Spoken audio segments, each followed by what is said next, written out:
بسم الله الرحمن الرحیم. نن زموږ د علم النحو 94 نمبر درس دی.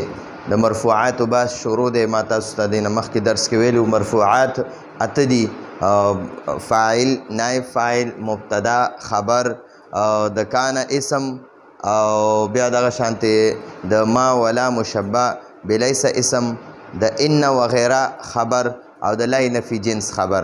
دا اته موږ سره مرفوعات دي. اوس په یو باندې خبره کوو.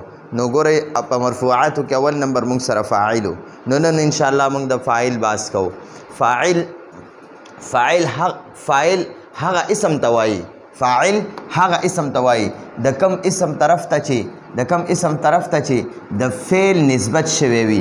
د کم اسم طرف ته چې د فعل نسبت شوی وي، یعنی کم اسم سره چې د فعل تعلق وي.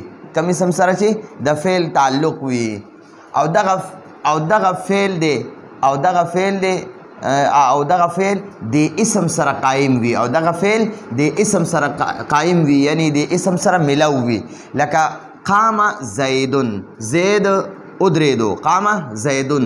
ګوره دا زید فاعل دی او دا قام فعل دی، دا فعل دی او دا زیدن چې دا فاعل دی. ٹھیک شو؟ نو ګوره د فاعل دی دا ادریدل کړي دي. نو ګوره ځکه وایي د دې فعل تعلق د فاعل سره وي. دا ادریدل د فاعل کړي دي. نو دا ادریدل کار دی، فعل دی. نو دا د فاعل کړي دي، د فاعل نه دا صادر شوی دی. دا کار د فاعل کړی دی.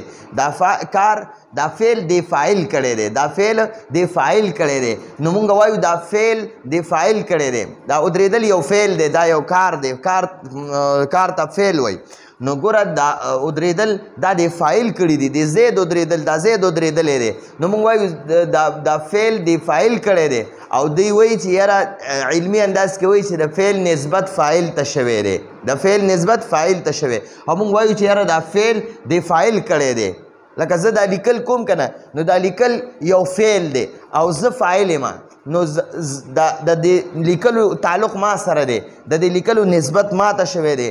لکه ما دا کار کړی دی، نو د علمي انداز کوي د دې کار نسبت ما ته شوی دی.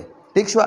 نو دغه ته وایي چې د فاعل نسبت، د دې فعل نسبت، د دې قام فعل، دا قام فعل دی، د ده نسبت د فاعل ته شوی دی.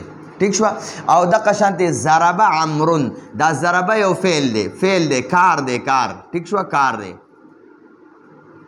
دا کار د عمر کړی دی. عمر دا فاعل دی، دا د وخلو والا دی.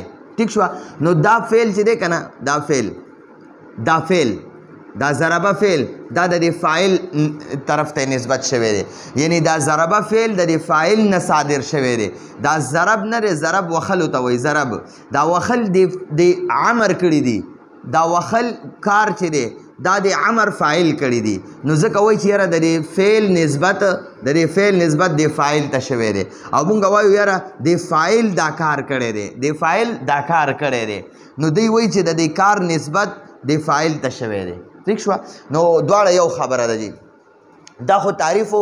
اوس فاعل دوه قسمه دی. فاعل دوه قسمه وي.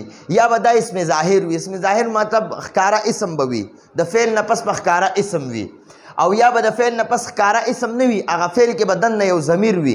نو که ښکاره اسم وي هغه هم فاعل وي، او که ضمیر وي نو هغه هم فاعل وي. لکه ګورئ نسوره دا فعل دی، د ده نه پس یو ښکاره اسم دی. دې ته وګوره، دې اسم ته دا زیدن اسم دی. نو دې اسم ته اسم ظاهر وایي. اسم ظاهر دې فاعل ته اسم ظاهر وایي. دې فاعل ته فاعل اسم ظاهر. ٹھیک شوه؟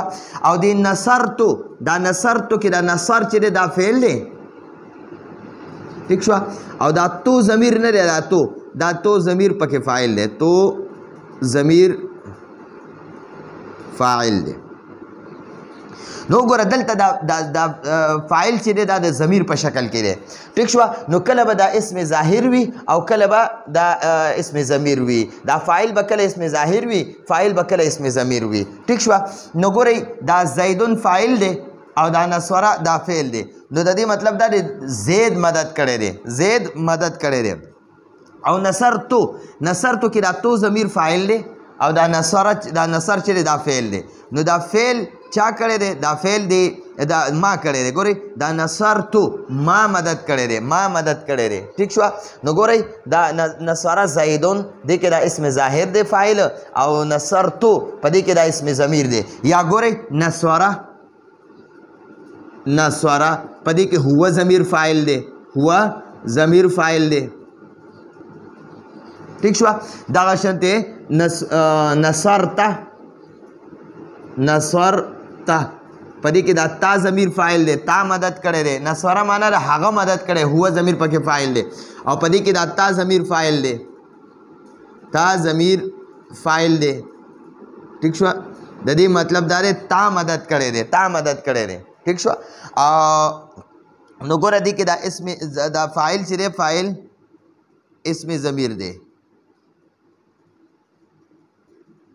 او دلته کې فاعل اسم ظاهر دی نصره زیدون زید مدد کړی دی نصره ضربه زیدون زید وخل کړي دي دغه شانتې پسې نور سمع زیدون زید اورېدلی دي فتح زیدون زید کولو کړي دي او دغه شانتې ورپسې حسبه زیدون زید ګمان کړی دی ٹھیک شو نو دا دغه فعل نه پس چې کله یو اسم وي ښکاره نوم وي نوم ٹھیک شو نو هغې ته اسم فاعل اسم ظاهر وای او چې کله فعل نه پس اسم وغیره نه وي نو هغه فعل کې به دننه خپل ضمیر وي هغې ته هم اسم ضمیر وي هغه هم فاعل وي که د فعل نه پس یو ښکاره اسم وي هغه هم فاعل وي هغې ته هغې فاعل ته اسم ظاهر وای او چې د فعل نه پس ښکاره اسم نه وي که نه نو دې فعل کې دننه یو ضمیر وي نو هغې ته هغه هم فاعل وي هغې ته اسم ضمیر فاعل وای ٹھیک شو نو دا موږ سره د فاعل باسو انشاءالله بیا دې نه پس بل درس کې به بیا د دې نور هم تفصیلات وایو راتلونکي درس پر اجازت غواړو هذا هو المرام والله اعلم بحقیقت الکلام